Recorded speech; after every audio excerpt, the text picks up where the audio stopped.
All right, so we'll start the afternoon now. Next speaker, Mark Devlin, coming from the UK. He's a good friend of mine from over the years. Met him through the Free Your Mind and everything else. So I'm not going to take up any much more of his time. Let him do the talking. So here's Mark Devlin. All right. Am I live? Yeah. Excellent. All right, just want to say respect to Ivan for putting this whole thing together. I know he's getting mad props today, but it's only right, you know? So thanks. Karma will reward you, brother. Definitely. All right. for this great day. Okay. So we thought we'd put a token English accent in the mix today, you know, just as a bit of diversion from all the American dialects. So I am that guy. So my presentation is based around the book that I've just put out, Musical Truth Volume 2.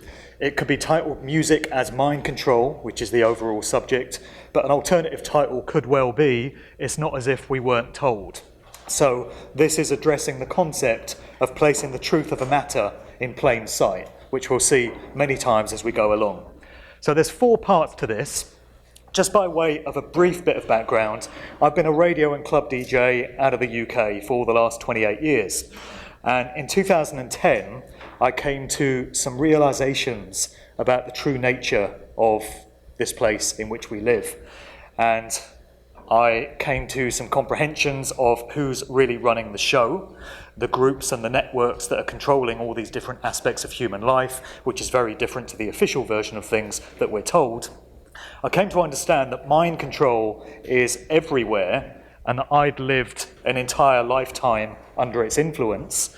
And when I discovered these things, I wasn't very happy about it because I don't take kindly to being duped. I don't like being made a mug of.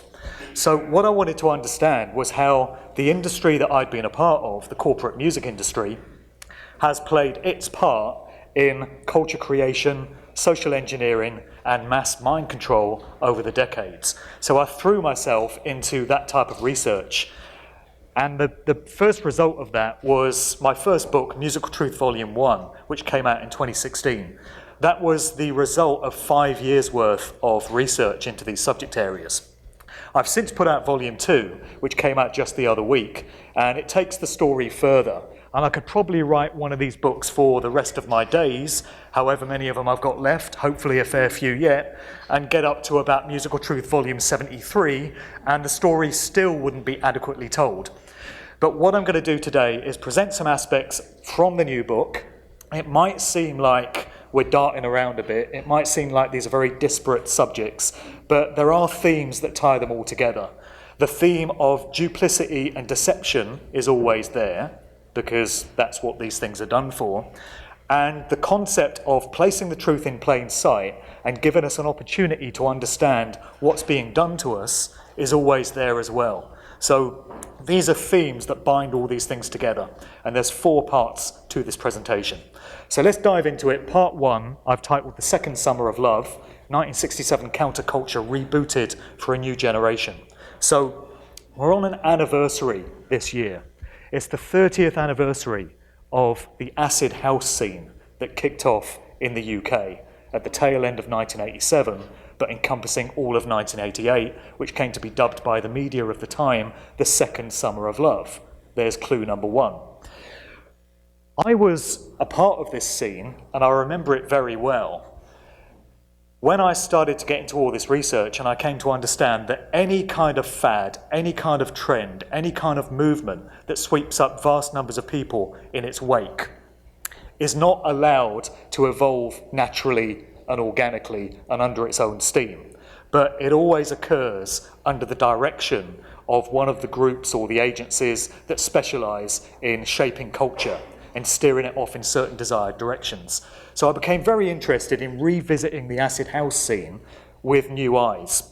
So the official story is it kicked off at the tail end of 1987, and we had these 4 young London DJs, Paul Oakenfold, who's the guy second from the left there, this guy Danny Rampling, who was one of the key instigators of that scene, also Johnny Walker and Nicky Holloway. So these 4 young London DJs are said to have gone out to Ibiza. They partied open air under the stars at Amnesia nightclub, and they had this kind of epiphany, this kind of spiritual awakening with the music. And they wanted to bring that whole vibe and that whole ethos back to London and start creating these new clubs, this new way of going out and partying with a kind of spiritual aspect to it connected. So that's the genesis of what came to evolve as the acid house scene in terms of the official story that we get, the Wikipedia version. So one of Danny Rampling's early ventures was this legendary nightclub called Shum. And the title of Shum is said to replicate the feeling that ravers who are on ecstasy, feel when that drug starts to take effect and stimulate chemicals in the brain. So interesting naming of that club. In terms of the smiley yellow faces that we see here, we're going to revisit those as we go on. What caught my interest about that whole scene, though, looking back at it in retrospect, was the many similarities that there were between how the UK's acid house scene kicked off and got moving and what had happened 21 years previous with the counterculture hippie scene that grew up out of California in 1967. Many, many parallels. In the 60s scene, you had psychedelic rock, all these new bands coming out with these new styles of music replacing what had been there before. This went hand in hand with a seemingly endless supply of LSD that was coming out of nowhere. And you had all these festivals and these gatherings and these hippie communes where kids were tripping out to this music and getting off their tits on this new drug, you know. And you can apply those same principles to this scene that we had in London 21 years later, where electronic dance music had come along to replace what had been there previously. You had ecstasy, MDMA, it's known as Molly these days in the US, and this had come along seemingly out of nowhere in endless supplies. And you had all these festivals and all these gatherings on that scene as well. This is how social engineering and cultural creation works when movements are created that involve these large numbers of people. And you've got to look at the big picture and the long-term effect of the acid house scene to understand why these elements of control might have been there from the start.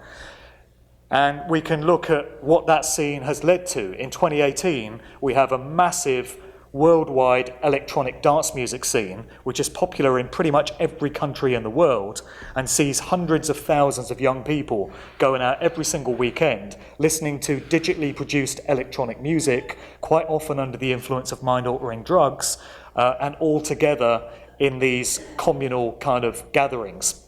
It's an absolute phenomenon, and again, it would not have been allowed to have evolved that way without some kind of input from agencies such as the Tavistock Institute, the Frankfurt School, the Esalen Institute, Stanford Research Institute, MIT, Massachusetts Institute of Technology, Harvard and Yale, Oxford and Cambridge universities. These are all organizations that specialize in making sure culture and value systems and people's perceptions go off in desired directions rather than just evolving randomly.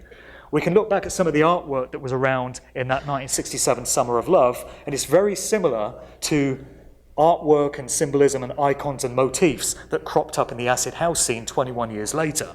So here's a media report from the time where they've dubbed that whole scene the Second Summer of Love. We've got a sleeve design here for, this is a flyer for one of Paul Oakenfold's club nights called Spectrum, aka the Theatre of Madness, could be another clue, which took place in London from the tail end of 1987. And for the design, he used this single bloodshot eye. So the alarm bells are ringing there when it gets into some of this symbolism. Also on this flyer, we had the scene, Have You Passed the Acid Test?, which is another throwback to that 60s scene, referring to Ken Kesey and his merry pranksters, who were assets of the CIA that would go around all these hippie festivals and distribute these quantities of LSD. This is a record sleeve from Jibaro Electro, which is one of the key Balearic beat kind of early acid house records that came out of London. Oakenfold again was the driving force behind that, and we get another rendering of this single bloodshot eye. And it's very interesting when you take it back to the counterculture scene again. A symbol very similar to that was used on this poster for a Jimi Hendrix concert, and it was also used by the Grateful Dead who were big-time assets of the CIA, documentation has now shown, as well as having connections into Bohemian Grove, the Bohemian Club. Here's a Grateful Dead poster from back in the day as well, with lots of interesting symbolic stuff to get stuck into. Here's Dr. Timothy Leary, this Harvard professor who became a sort of consciousness guru and a big-time promoter of LSD back in the 60s, but he also just happened to be an asset of the CIA. Just a coincidence, nothing to worry about.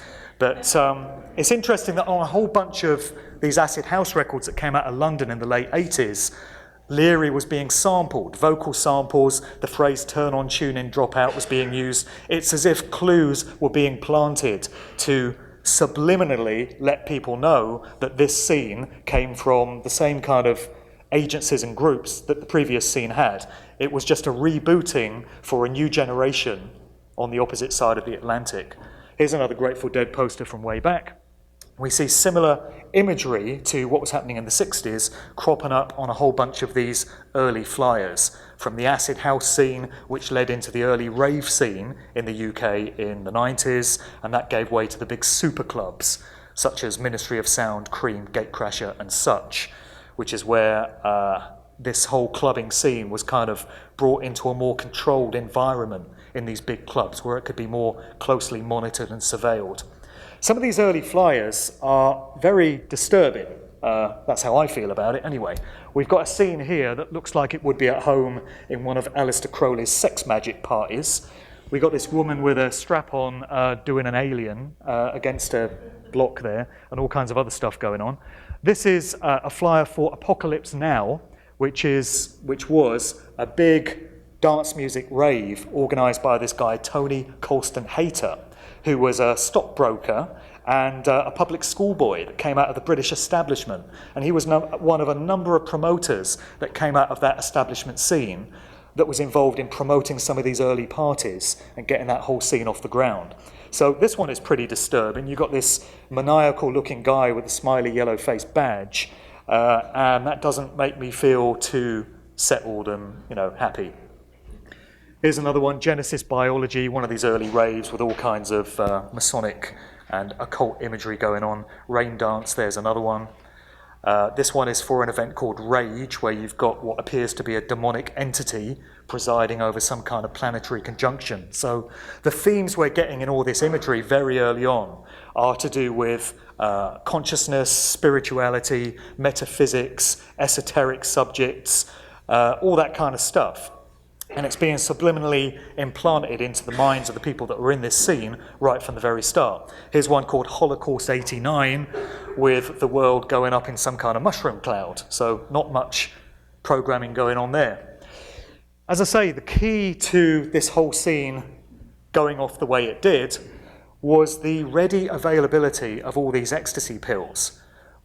And there were stories of the odd dealer getting busted here and there for having small quantities of these drugs, but you never really got stories of major drug barons who were shifting this stuff in industrial quantities, getting a visit from law enforcement as a result.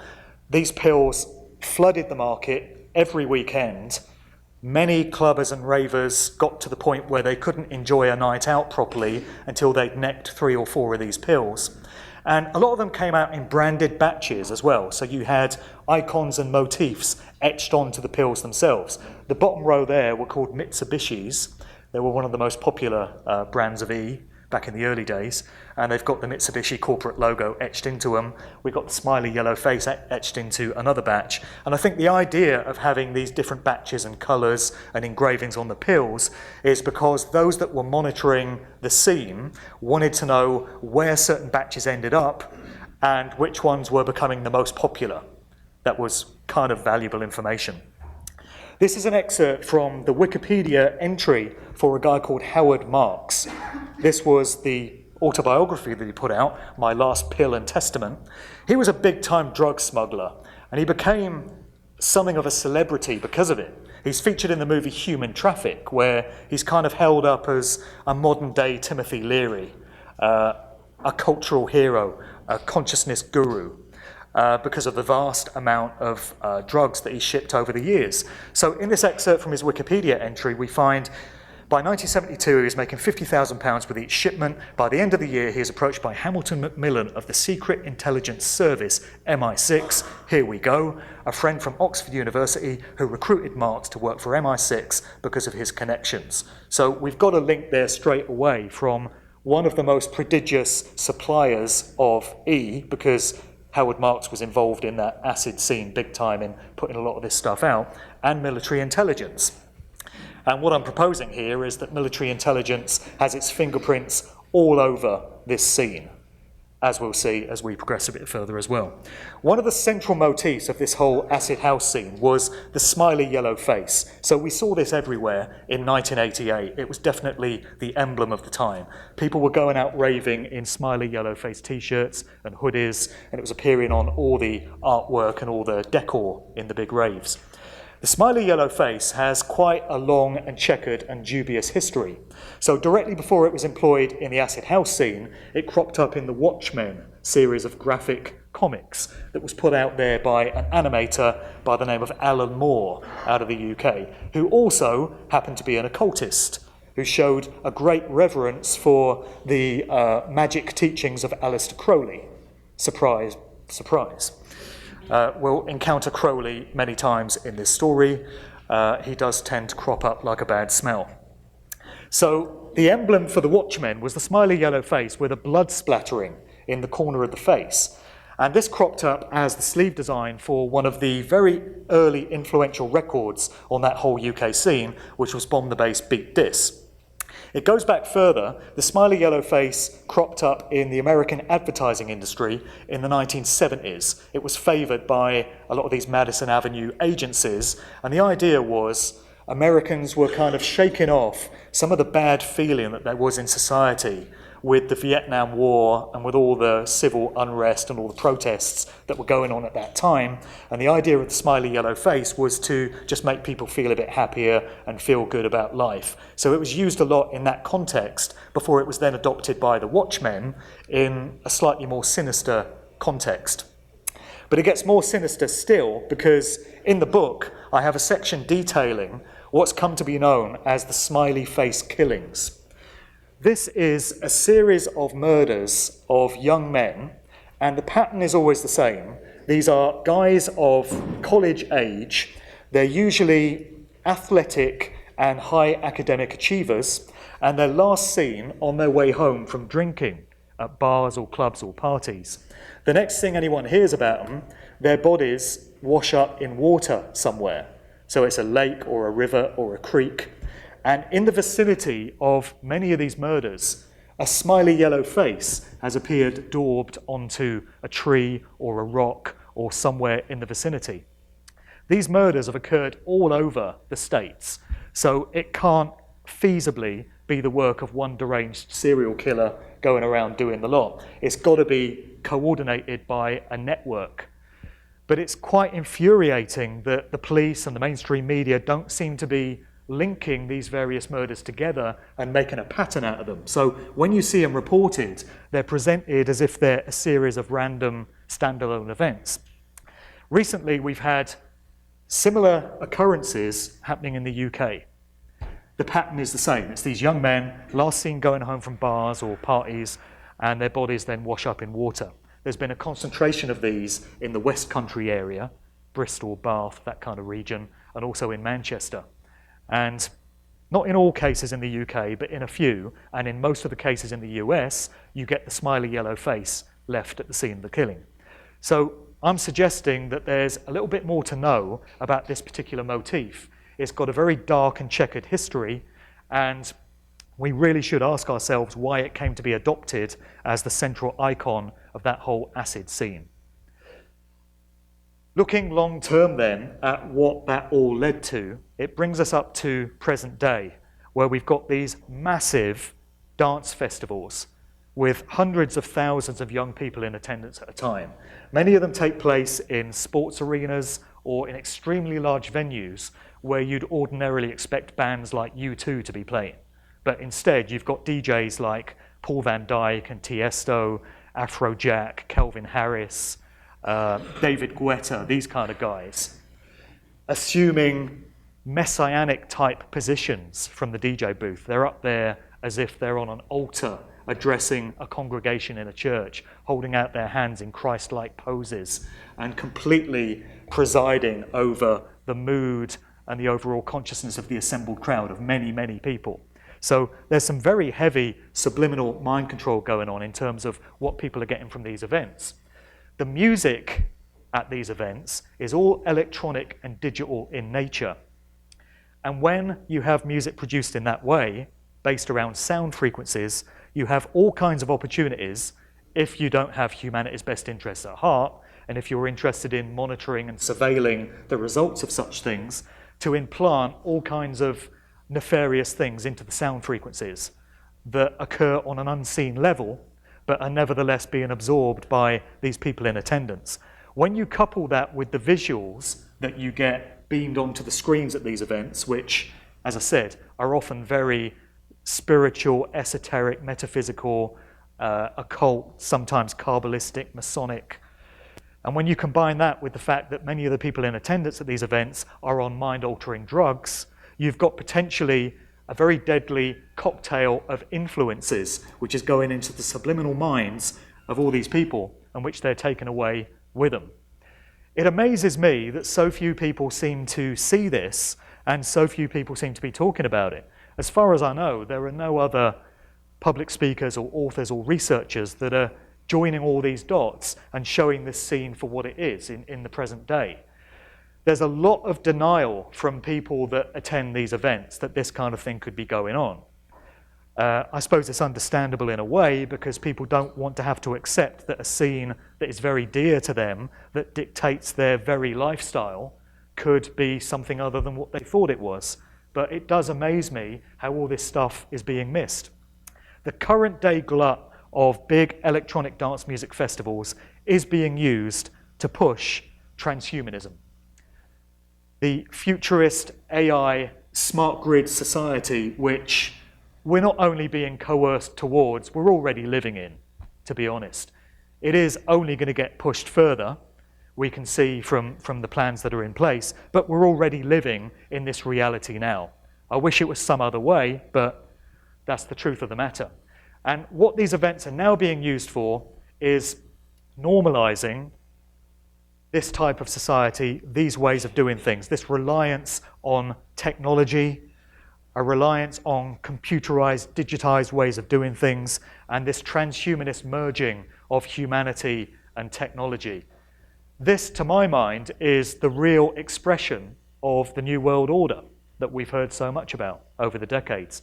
I think the long-term plan of all of it has been to get us to where we're on the cusp of now, this transhumanist, futurist society.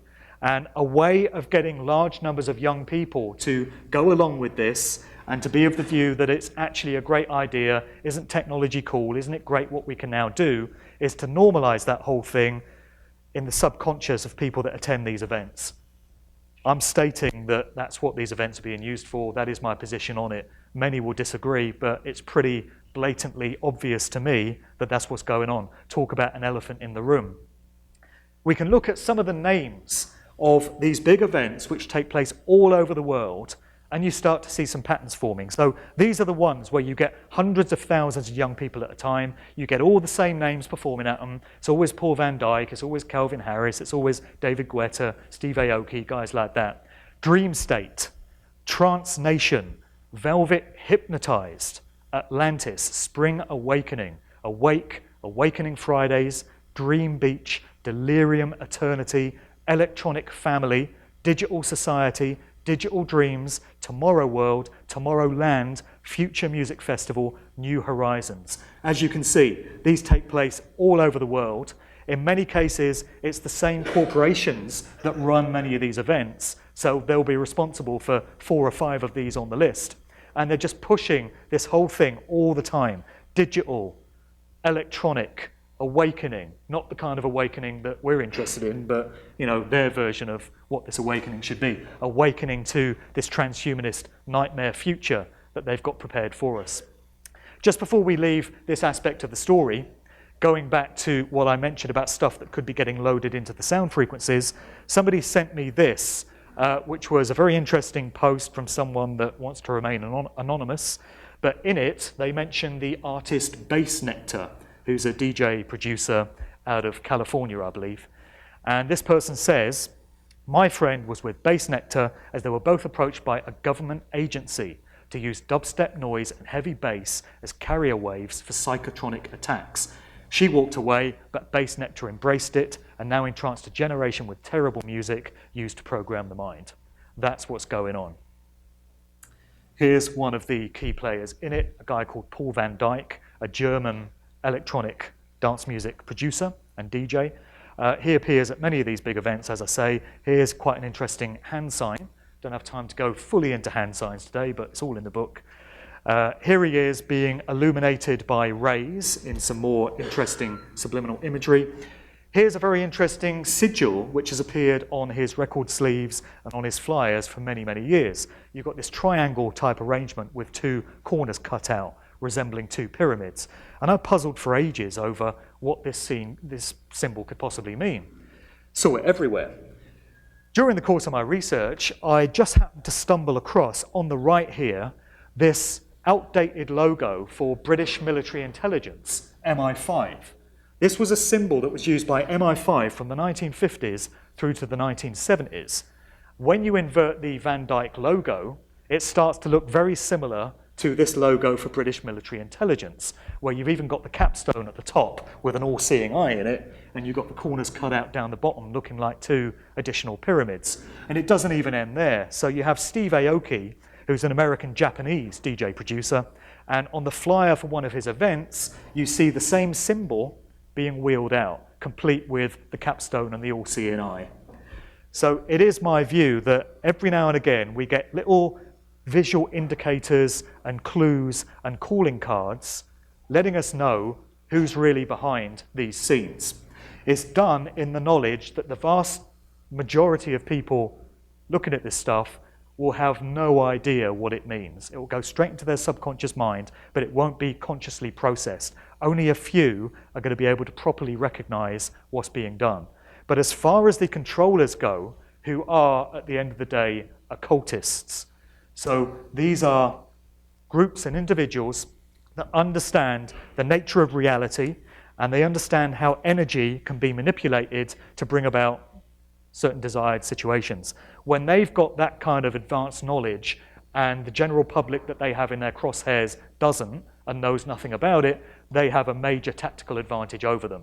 And they're using this stuff all the time. So when it comes to planting these little signs and symbols everywhere, they're giving us the opportunity to know what's going on.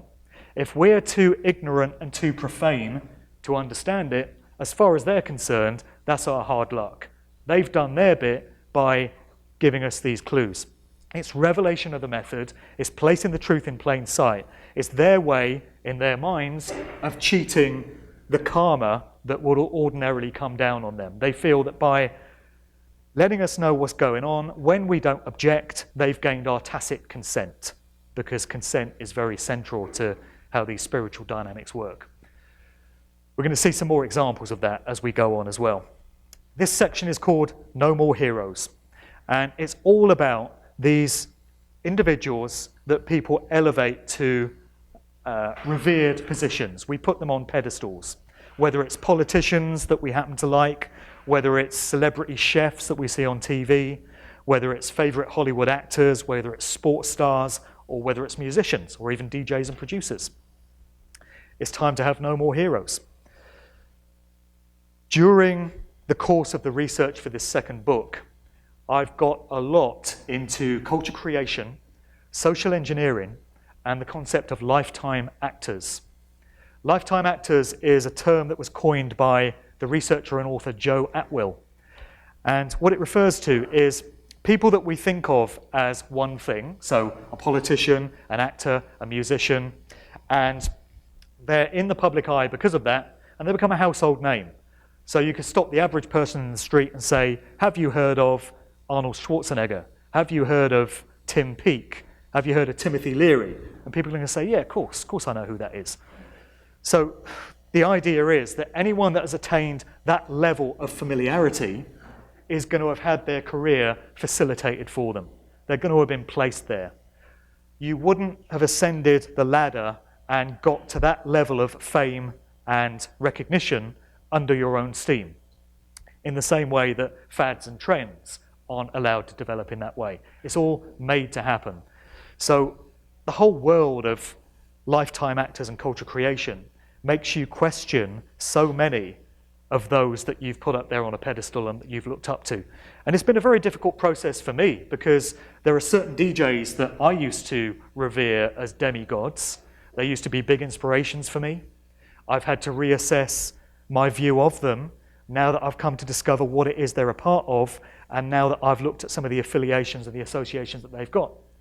When I woke up and got into this whole truthing lark, it was the same thing with certain truth researchers, certain high-profile speakers and authors.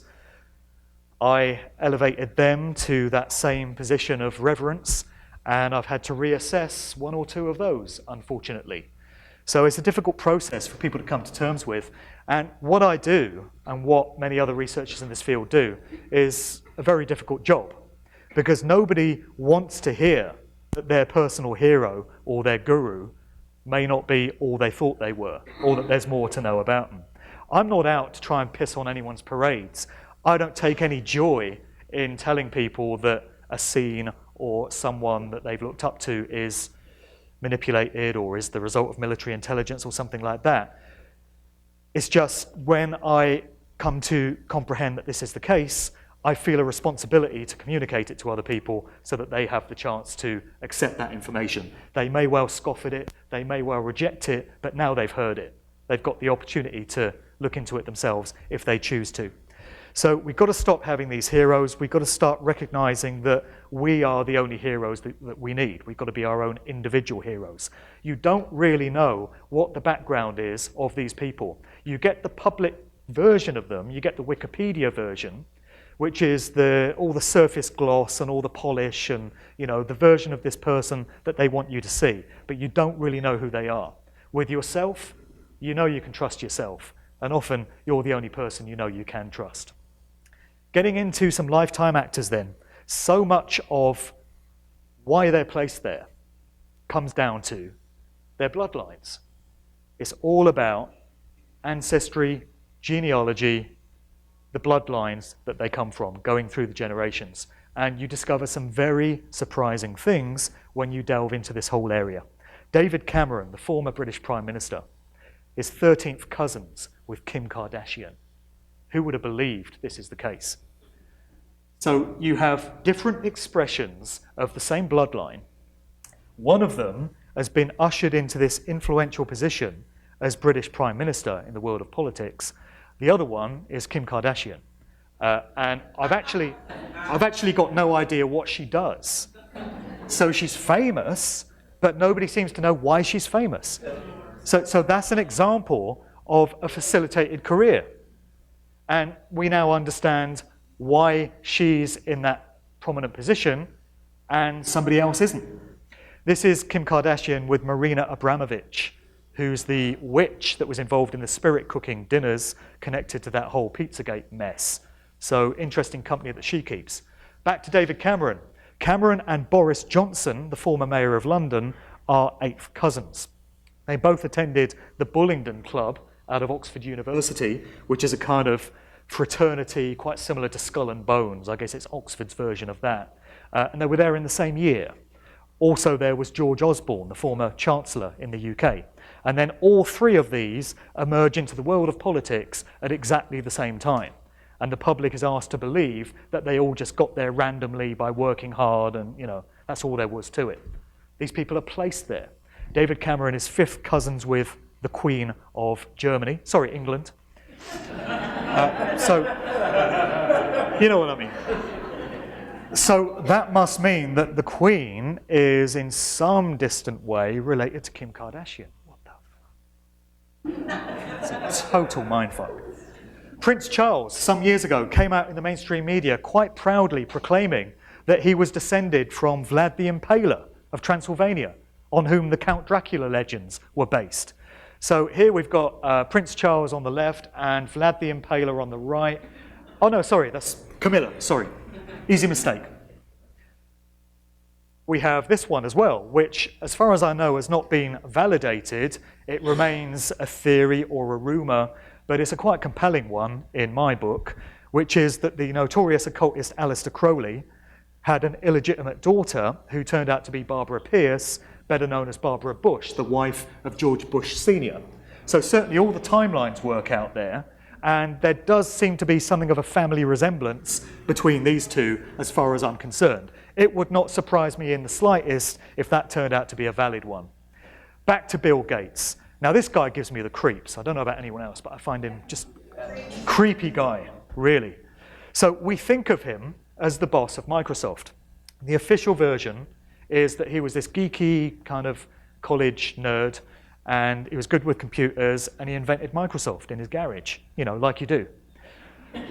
But he seems to spend more time these days hanging out with Monsanto and going to Africa, doing vaccination programs with the United Nations, and as we heard from Matt Landman this morning, he's now involved in geoengineering.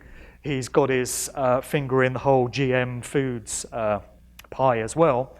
And it would appear that there's a bit more to know about Bill Gates than just some nerdy computer guy. Bill Gates is also a eugenicist. His father, William Gates Sr., was a member of Planned Parenthood, actually one of the founders, which is connected to the Rockefeller Foundation.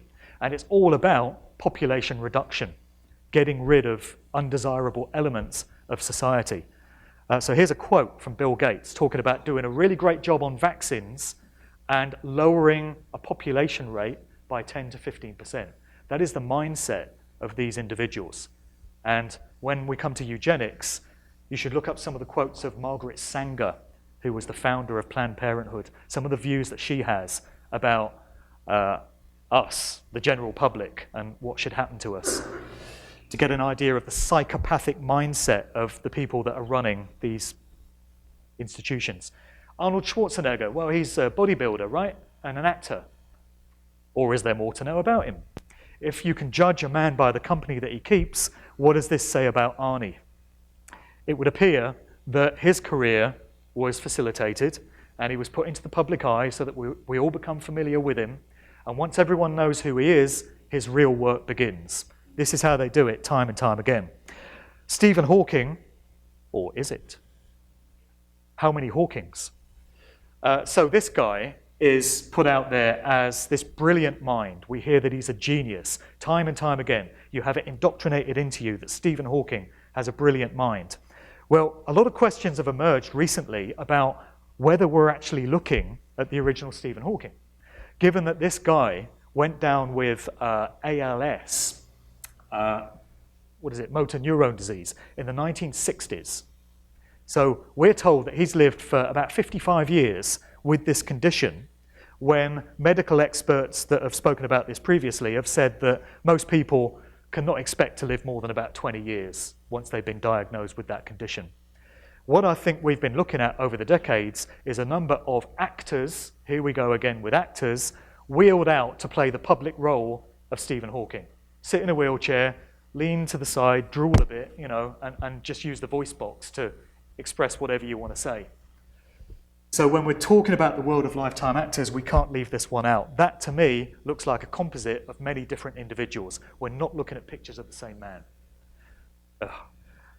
Paul McCartney. Well, we couldn't do that one without at least paying lip service to Paul McCartney. I'm not going to go into this one big time. There's a huge chapter on it in Musical Truth 1. There's a revisiting of the whole subject area in Musical Truth 2. But I'll just leave you with the thought, are we looking at two pictures of the same man? Take that one home and lose sleep over it. Jamie Oliver, I don't know what kind of profile he's got in the US, but in the UK he's all over the bloody TV, very annoyingly. The wife likes him, which is a bit of a drag. But yeah, he's this very well-known celebrity chef. Recently, he came out and announced that he'd started working with the Bill and Melinda Gates Foundation. And he's saying, yeah, I want to change the food system. So that appears to be a veiled reference to him endorsing GMOs in conjunction with Monsanto and Gates. So here he is, this prominent, familiar, well-liked public figure. Everyone gets to know who he is. He builds his fan base, And then he comes out with this. That's the way they do it. They wheel you in, and then they reveal their true colors further down the line.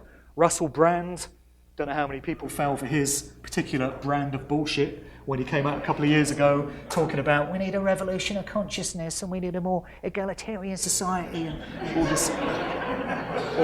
this bollocks, you know. He appeared on Newsnight and Question Time on the BBC. Who gets that kind of airtime if they're really challenging the system and saying we need a revolution of consciousness and they're genuine in what they're saying?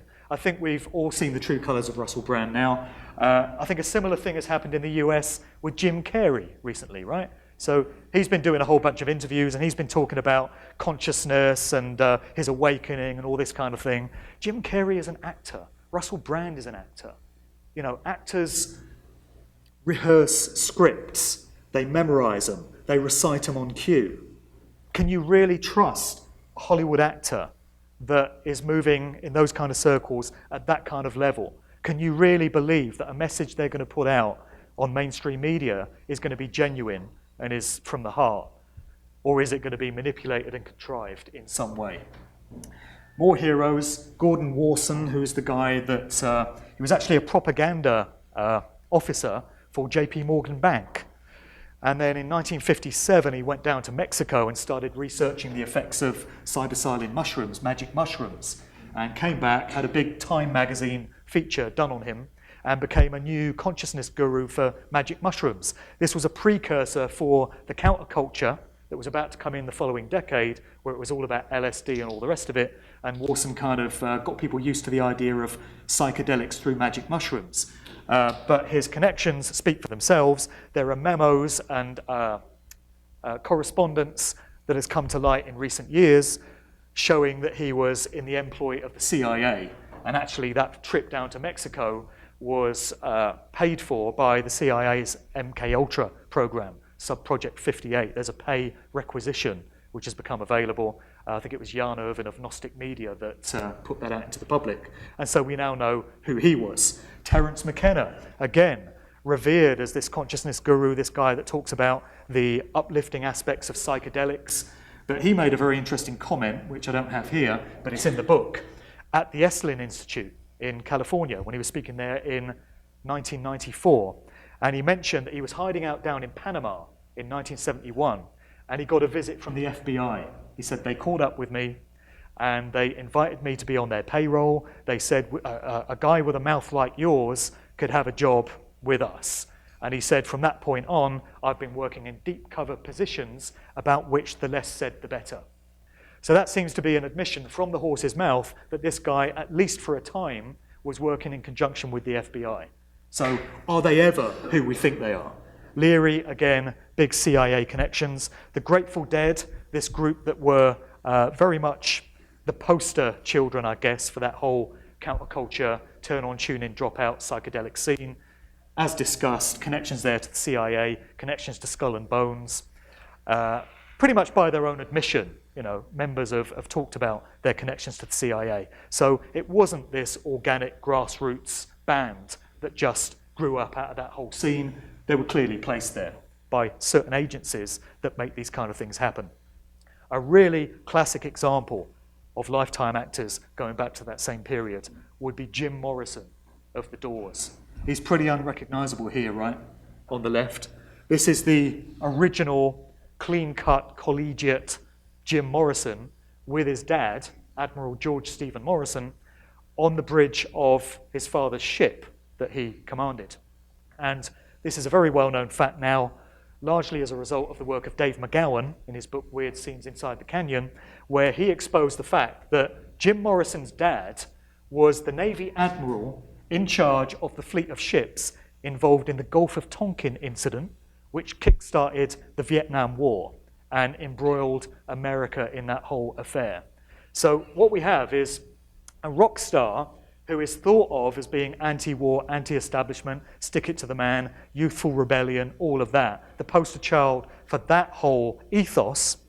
And his dad pretty much started the bloody Vietnam War. You know, how do you reconcile those things? Well, when you come to an understanding that these cultural heroes that we have given to us, because that's what happens, we don't select these people, it's not the general public that make them big, they're presented to us, then they're the ones that they want out there, because they're the tried and trusted chosen ones that are going to fulfill these agendas that they have in mind. Just by way of another example, I remember a few years ago, a DJ friend of mine, this would have been in about 2007 probably, said, the next big artist to look out for is Lady Gaga. She's going to be huge. I said, well, how do you know she's going to be huge? And he said, trust me, she's going to be the next big thing. So he'd had it suggested to him that there's this new artist about to emerge and she's going to be very influential. And that's exactly what happened. So if it was the general public choosing which pop stars they like and choosing which actors they like, then you wouldn't be able to predict accurately which ones are going to be the next big thing. But it's pretty obvious the ones that are. And it's also pretty obvious who the key players are because we get these little reminders and these little signs and symbols. Again, placing the truth in plain sight, giving you an opportunity to know. Bono kind of speaks for himself, as do his affiliations and connections. There he is, hanging out with all his mates. This one's a classic. The Police, the group The Police. So in the book, I'm delving a little bit into the backgrounds of some key players from the punk and new wave movement. And when it comes to the group The Police, they are very much the product of a CIA family, the Copeland family. So the patriarch of that family, Miles Copeland Sr., was a big-time career CIA guy, and he had 3 sons who he put to use in the music industry. So you had Miles Copeland Jr., Ian Copeland, and Stuart Copeland, who's best known as the drummer with the Police, and they all formed companies within the music industry. One of them was called Copeland International Artists. What are the initials of that again? Another one was called Frontier Booking International, and another one was called International Records Syndicate. And then you had the Police. So talk about taking the piss. Some more backgrounds, I'll just very quickly whiz through this, but we're looking at the group Talking Heads and the spin-off Tom Tom Club, and 2 of the key members were Tina Weymouth and Chris Frantz. When you look into who Tina Weymouth's father was, Ralph Weymouth, you find that he has connections with the architect of the Grand Louvre Pyramid in Paris, involving the placement of the iconic glass pyramid. There's further connections there to Yale University, JP Morgan Bank, the Astor Place Bank, a connection to the Federal Reserve System, and even the 1910 meeting at Jekyll Island that brought that whole thing in. Family connections for days. Dave Grohl of the Foo Fighters, his father, James Harper Grohl, worked as an assistant to Robert A. Taft Jr. His father was the 27th President of the United States, and his father was a founder of the Skull and Bones occult secret society. But Dave Grohl just got there through working really hard, playing a few gigs, and crossing his fingers for good luck, honest. Ed Sheeran. Why is Ed Sheeran everywhere now? This is just the latest manifestation of this. Ed Sheeran is all over the bloody radio. He's getting played on black music stations, hip-hop stations. Why? He's been selected to perform at the wedding of Prince Harry and Meghan Markle. So, why is this? Well, who's his dad? We find out that John Sheeran, from his own biography on his website, worked on the 50th birthday exhibition of the Prince of Wales, aka Prince Charles, at Hampton Court Palace, other connections into the United Nations Millennium Exhibition. Okay, so now we're starting to get to it. Dad is connected to the royal family, the United Nations, and Ed is the biggest pop star out there right now. That's the way this thing works. Part 3, let's go through this one really quickly. In the book, I've got a section on the deaths of Prince and George Michael, both in 2016, and the large amount of apparent foreshadowing of these events that appeared in popular culture leading up to it. So this is aspects of what is known as predictive programming. I'm going to go through the Prince stuff really quickly. Prince's death on the 21st of April 2016 coincided with the 90th birthday of the Queen of Germany. England, must stop doing that. So we got the story that purple is a colour that's associated with royalty. And so to mark the Queen's birthday, they did things like drench Niagara Falls in purple. And it was all to do with the Queen's birthday. And then Prince just happens to die at the same time. You know, just could have happened to anyone. At that same time, we had a brand of beer coming out from Green King, the biggest brewery in the UK, called Purple Rain. And they said, oh, this is to mark the Queen's birthday, you know. But then Prince died, so they said, oh, well, it's quite a fitting tribute to Prince as well, isn't it, really? Considering he was most associated with the title Purple Rain. Let me go through some other stuff really quickly. I'm going to get on to George Michael now, because this really is mind-blowing, and this is another elephant in the room. So George Michael is reported to have died on Christmas Day 2016. In the UK, we got the announcement of his death around about 8:30 in the evening on the TV. Immediately prior to that, the two biggest British soap operas on telly, Coronation Street and EastEnders, watched by millions and millions of people, both made direct references to George Michael and specifically Last Christmas. So we have a singer, arguably best known for the line, "Last Christmas I gave you my heart," ending up dying on Christmas Day of reported heart failure. But don't worry, that's another coincidence as well. So direct references to Last Christmas specifically in those two shows. Then we can look at some of the movies that came out in 2016. There's this one, Keanu, this comedy, where the big joke is you've got this guy who's a bit of a street hood, he's a bit of a badass gangster, and he's into George Michael's music. So that's his sensitive side. He's a big secret fan of George Michael. And he kind of goes into this altered state of consciousness and finds himself in what seems to be heaven with George Michael next to a jukebox, straight out of his Faith video, this kind of ghostly apparition of George Michael. And the song Faith starts playing. There's the movie Deadpool, where you have a storyline involving bets as to which famous person will be next to die. So they're not suggesting that's going to be George, but Careless Whisper plays over the closing credits. You have the musical La La Land, where a character yells out George Michael's name for no apparent reason. A short while earlier, 2013, there was a British comedy called Having You. Two characters go into a public toilet. One of them says, "Careful, you might encounter the ghost of George Michael." The other one says, "George Michael's not dead." And his mate goes, "Isn't he? I could have sworn he was dead." And when you factor in the unfortunate incident that George Michael was associated with on Hampstead Heath in London involving a public toilet, there could be a little bit more knowledge there than we give credit to. Then there's placements for his music in Zoolander, Bleed for This, Trainspotting T2, and a whole load of others. And we had this quote from George's manager who said, "It's great for George and his songs as people have become more curious about his music." So he's getting placements in all these films in 2016 and leading up to that announcement of his death, building up huge interest in his back catalogue and his music. Another one was Atomic Blonde, which I watched on the plane over here.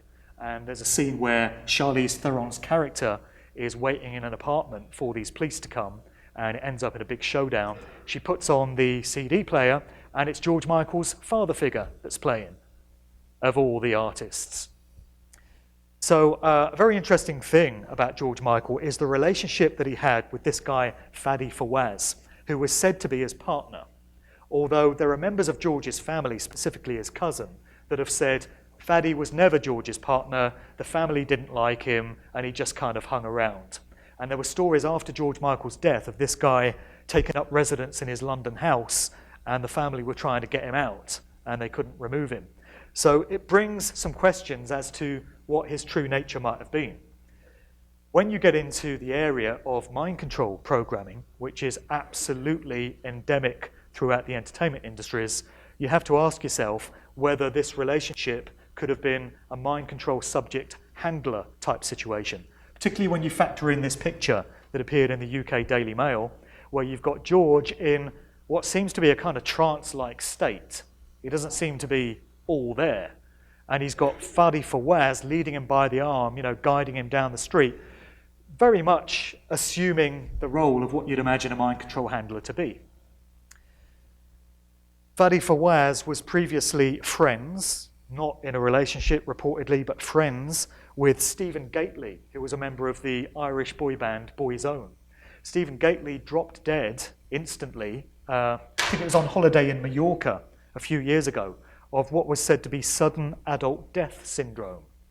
And at the time, Faddy Fawaz, made some comments to the press saying, oh, it's terrible, don't know what's happened. So not the luckiest guy to be around if you're a pop singer. I'd seek better company. All right, part 4, going through this really quickly.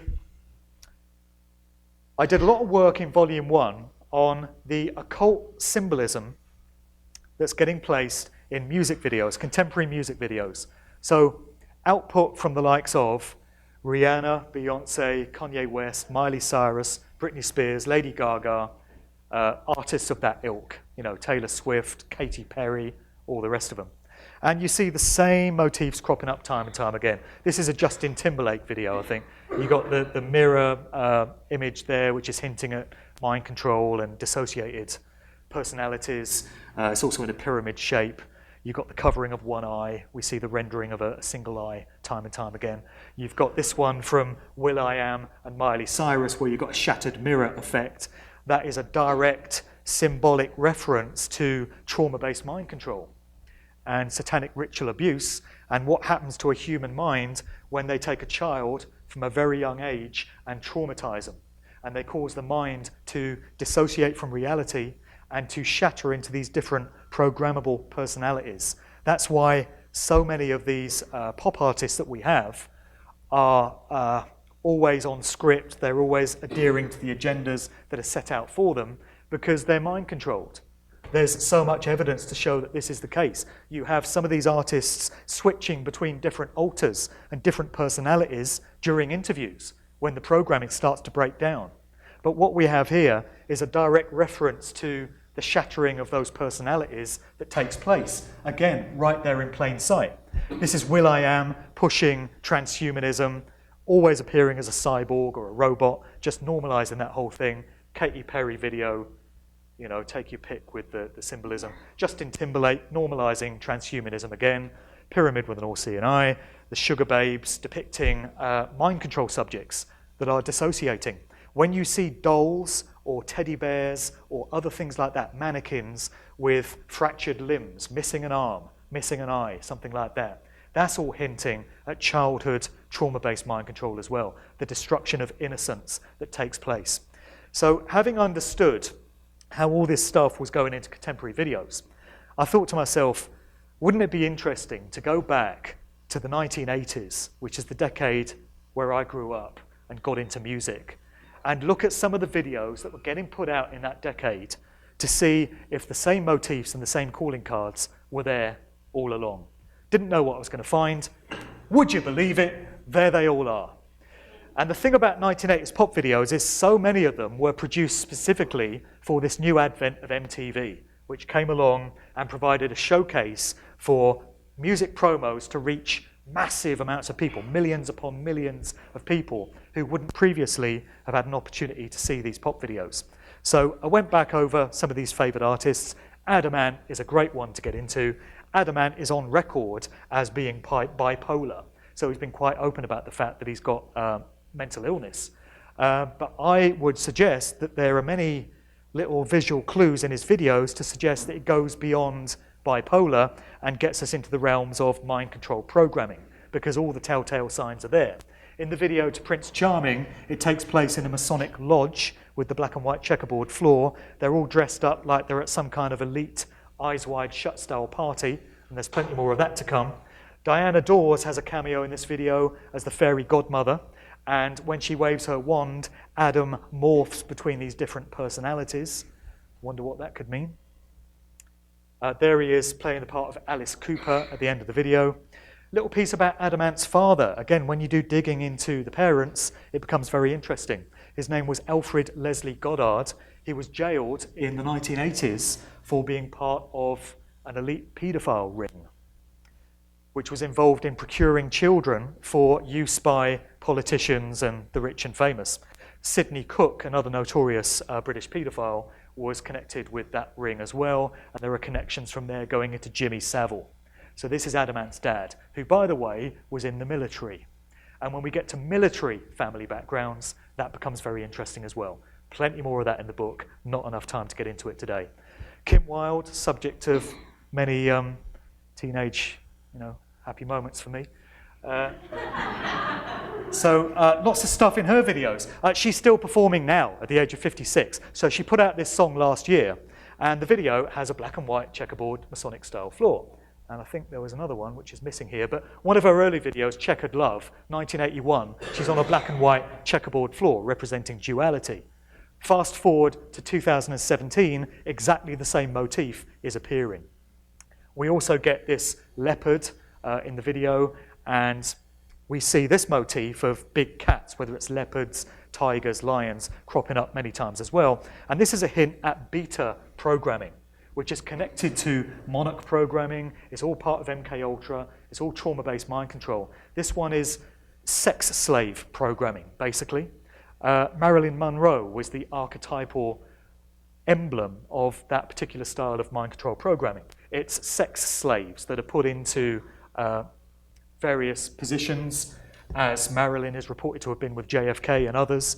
It's just a different variation on the mind control programming, but one of the symbolic renderings that we get of it is when you see lions and tigers and things like that everywhere. So let's go back to Madonna's breakthrough song, which was Like a Virgin, 1984. She's cavorting around the streets of Venice, and you see her getting followed by this lion. Then she's being romanced by this guy. And towards the end of the video, he starts wearing this creepy-ass lion's mask, this animal face mask. Now, this really is quite unsettling. That's from the same video. When you factor in some other things. So I'm sure most, if not all people here have seen Stanley Kubrick's Eyes Wide Shut, right? And there's this elite gathering, this ritual that takes place in a mansion. Sex magic party, basically. It's part of how the elites get down. And it's full of face masks. There was a video to Ultravox Vienna from the early 80s, which is set in exactly the same kind of mansion setting. It appears to be an elite-style party. Back to Adam and the Ants' Prince Charming, similar kind of setting. Something very interesting happens when you do a Google image search with the words Rothschild Party 1972. This was a gathering of those nice people, the Rothschilds, at one of their various mansions. And people turned up with all these creepy-ass animal heads on and stuff. You know, it's not the kind of party I'd want to be at. I think it's a quiet night in with a cup of tea for me, I think, if that's the option. But many of the same emblems that we see in that Rothschild party have been cropping up in these pop music videos, from the animal heads to the mansion-type settings. And we can go at this point to a video from Laura Branigan from 1984 called Self-Control. The interesting thing about this particular video is it was directed by William Friedkin, who's a Hollywood director who did The Exorcist. And he cropped up as the guy behind this particular video. It's absolutely loaded with mind control symbolism depicting the relationship between handlers and their subjects. I mean, that one just speaks for itself. Back to Madonna, this was borderline, more checkerboard imagery. This one has Masonic pillars in it as well. Paul McCartney, or is it? And Stevie Wonder. Ebony and Ivory, we've got some more black and white duality there. This is, again, a mind control trigger. It's hinting at the duality that's inherent in nature, light and dark, good and evil, all that kind of thing. And we see it all over the place. Madness, one of the early Madness videos, Bed and Breakfast Man, Masonic checkerboard floor. This one is a Mr. Mister video. This one is Propaganda, Duel. This was a German band. They put out a record called Duel. It's supposed to be duel as in a fight, as opposed to dual as in dual personality, apparently. But I love this song, and it was only recently that somebody put me onto the video. And it's one of the most disturbing videos I've seen. So quite apart from the fact that you got the band on this Masonic checkerboard floor, there's a section in it, for no apparent reason, where you get a young girl walking through this corridor, and there's a sea of hands that are reaching out and grabbing her.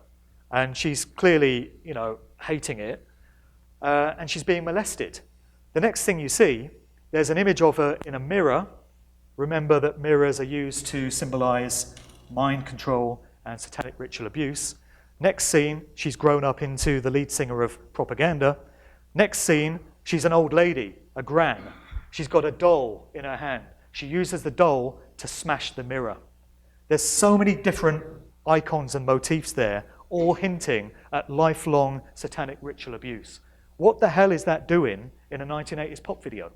It would have been absorbed into the subconscious of the viewing general public, and 99.9% of people in 1985 would have had no idea what it meant, but it's gone into their subliminal mind anyway. More from Madness, mind control triggers, black and white patterns, particularly spinning umbrellas, have been connected with mind control programming. In the video for Tomorrow's Another Day, there they are with it all.